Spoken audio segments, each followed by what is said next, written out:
အားကစားဝါသရှင်ပရိသတ်များခင်ဗျာအားကစားသမိုင်းတစ်လျှောက်မှာအသက်30ကျော်လာရင်ကစားသမားဘဝနေဝင်ချိန်ရောက်ပြီလို့အားလုံးကသတ်မှတ်လေးရှိပါတယ်။ဒါပေမဲ့လက်ရှိမှာတော့ရှင်ပြိုင်ကစားနေကြတဲ့2026ခုနှစ်အမေရိကန်ကနေဒါမက္ကဆီကိုကမ္ဘာဖလားပြိုင်ပွဲကြီးမှာတော့ဒီသဘာဝတရားရဲ့စီးမြင်တွေကိုပြောင်းပြောင်းတင်းတင်းချိုးဖောက်နေတဲ့ကစားသမား2ယောက်ကိုကျွန်တော်တို့မျက်ဝါးထင်ထင်မြင်တွေ့နေရပါတယ်။သူတို့တွေကတော့ဒီနေ့ဇွန်လ24ရက်နေ့မှာအသက်39နှစ်ပြည့်သွားပြီဖြစ်တဲ့အာဂျင်တီးနားအသင်းကောင်းဆောင်လီယိုနယ်မက်ဆီနဲ့အသက်42နှစ်အရွယ်ပေါ်တူဂီတိုက်စစ်မှုခရစ္စတီယာနိုရိုနယ်ဒိုတို့ပဲဖြစ်ကြပါတယ်။မက်ဆီဟာလက်ရှိမှာအမေရိကန်မေဂျာလိကလပ်အင်တာမီယာမီအသင်းမှာကစားနေတယ်လို့ရိုနယ်ဒိုကလည်းဆော်ဒီကလပ်အယ်နာဆာမှာကစားနေကြပါတယ်။ဥရောပထိပ်တန်းလီတွေကနေထွက်ခွာသွားကြပြီဖြစ်ပေမဲ့သူတို့ရဲ့ခြေစွမ်းတွေနဲ့လွှမ်းမိုးနိုင်စွမ်းကတော့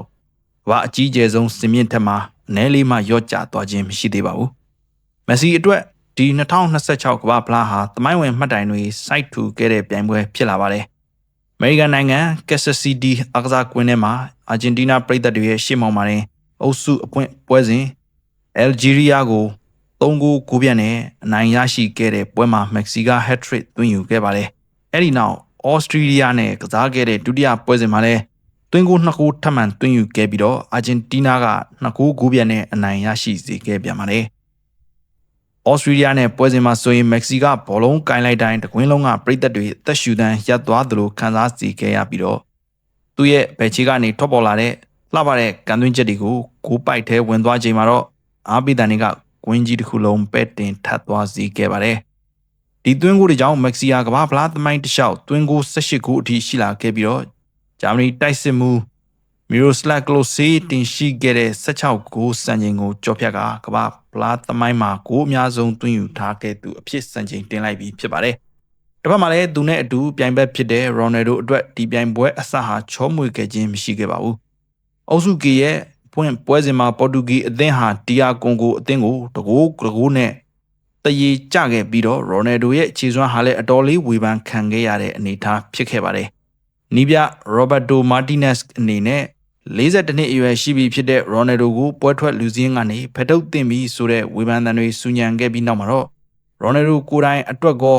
စိတ်ပြက်စရာအကောင်းဆုံးအမောင်မိုက်ဆုံးသတင်းတစ်ပတ်တစ်ခုဖြစ်ခဲ့တယ်လို့ဆိုရမှာဖြစ်ပါတယ်။ဒါပေမဲ့ဟူစတန်မြို့ကအားကစားကွင်းမှာဥဇဘက်ကစ္စတန်ကို9-9မရှိနဲ့9ပြတ်အနိုင်ရရှိခဲ့တဲ့ဒုတိယပွဲစဉ်မှာတော့ဝေဖန်မှုတွေအားလုံးကိုရိုနယ်ဒိုကလက်တွေ့ခြေစွမ်းနဲ့အကောင်းဆုံးတုံ့ပြန်ခဲ့တာဖြစ်ပါတယ်။ပွဲအစ6မိနစ်နဲ့39မိနစ်မှာပဲသွင်းဂိုး2ဂိုးရယူနိုင်ခဲ့ပြီးတော့နိုင်ငံတကာပြိုင်ပွဲကြီးတွေမှာ10ပွဲဆက်တိုက်ဂိုးပေါက်ပြောင်းနေမှုကိုအဆုံးသတ်နိုင်ခဲ့တာဖြစ်ပါတယ်။ဒီပွဲမှာရိုနယ်ဒိုအပြင်နူနိုမန်တက်စ်နဲ့ရာဖီလီယိုတို့ကလည်းဂိုးတွေသွင်းယူခဲ့ပြန်ပါတယ်။ရိုနယ်ဒိုဟာဒီသွင်းဂိုးတွေကြောင့်2006 2010 2014 2018 2022နဲ့လက်ရှိ2026ခုနှစ်အထိကမ္ဘာဖလား6ကြိမ်ဆက်တိုက်ဂိုးသွင်းယူနိုင်ခဲ့တဲ့သမိုင်းတစ်လျှောက်တဦးတည်းသောကစားသမားအဖြစ်မှတ်တမ်းဝင်ခဲ့တာဖြစ်ပါတယ်။သူရဲ့ကစားသမားဘဝသွင်းဂိုးစုပေါင်းဟာလည်း985ဂိုးအထိရှိလာပြီဖြစ်လို့ဂိုး1000ပြည့်ဖို့25ဂိုးသာလိုတော့တာဖြစ်ပါတယ်။ဥဇဘက်ကစ္စတန်နဲ့ပွဲစဉ်အပြီးမှာသူကကင်မရာရှေ့မှာငါပြန်လာပြီလို့ကြုံဝါသွားခဲ့တဲ့ရိုနယ်ဒိုရဲ့လုပ်ရဟာသူဘလောက်ထိ PR တွေကိုရင်ဆိုင်ကြော်ဖြတ်ခဲ့ရလဲဆိုတာကိုပြသနေတာဖြစ်ပါတယ်။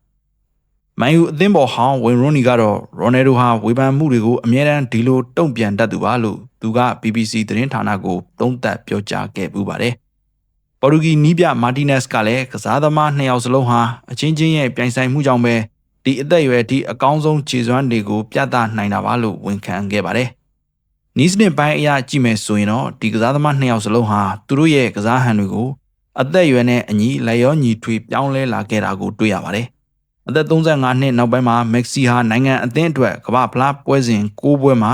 12ဂိုးအထိသွင်းယူပေးခဲ့လို့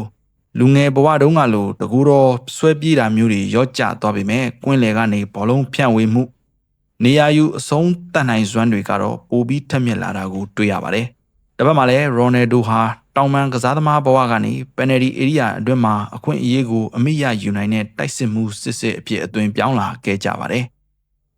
အခုချိန်မှာပရိသတ်တွေအားလုံးစောင့်မျှော်နေကြတာကတော့ဇူလိုင်လ17ရက်နေ့ကက်ဆတ်စီးတီးမှာရှင်ပြိုင်ရနိုင်တဲ့ကွာတာဖိုင်နယ်ပွဲစဉ်ပဲဖြစ်ပါတယ်။အကယ်၍အာဂျင်တီးနားရောပေါ်တူဂီပါကိုအုပ်စုကနေပထမနေရာနဲ့တက်ရောက်နိုင်ပြီးရှုံးထွက်အဆင့်တွေကိုကြော်ဖြတ်နိုင်ခဲ့မယ်ဆိုရင်တော့ ကမ္ဘာဖလားသမိုင်းမှာပထမဆုံးအကြိမ်အဖြစ်မက်ဆီနဲ့ရိုနယ်ဒိုထိပ်တိုက်တွေ့ဆုံရမယ်ကွာတာဖိုင်နယ်ပွဲစဉ်ကိုကျွန်တော်တို့အားလုံးမြင်တွေ့ရမှာဖြစ်ပါတယ်။အားလုံးဝန္တာရှင်ပရိသတ်များခင်ဗျာကမ္ဘာဖလားစံချိန်တစ်တွေကိုအသီးသီးတင်ထားကြတဲ့မက်ဆီနဲ့ရိုနယ်ဒိုတို့နှစ်ယောက်တည်းကဘသူကသူတို့နိုင်ငံရဲ့အသင်းကိုဘောလူပွဲအထိပို့ဆောင်နိုင်ကြမယ်လို့ထင်ပါတယ်။တကယ်လို့ကွာတာဖိုင်နယ်မှာထိပ်တိုက်တွေ့ဆုံခဲ့ရမယ်ဆိုရင်တော့ဘယ်အသင်းကအနိုင်ရသွားမယ်လို့မိတ်ဆွေတို့အနေနဲ့မြင်ပါတယ်။ကောမန့်မှာဝင်ရောက်ဆွေးနွေးပေးခဲ့ကြပါအောင်ခင်ဗျာ။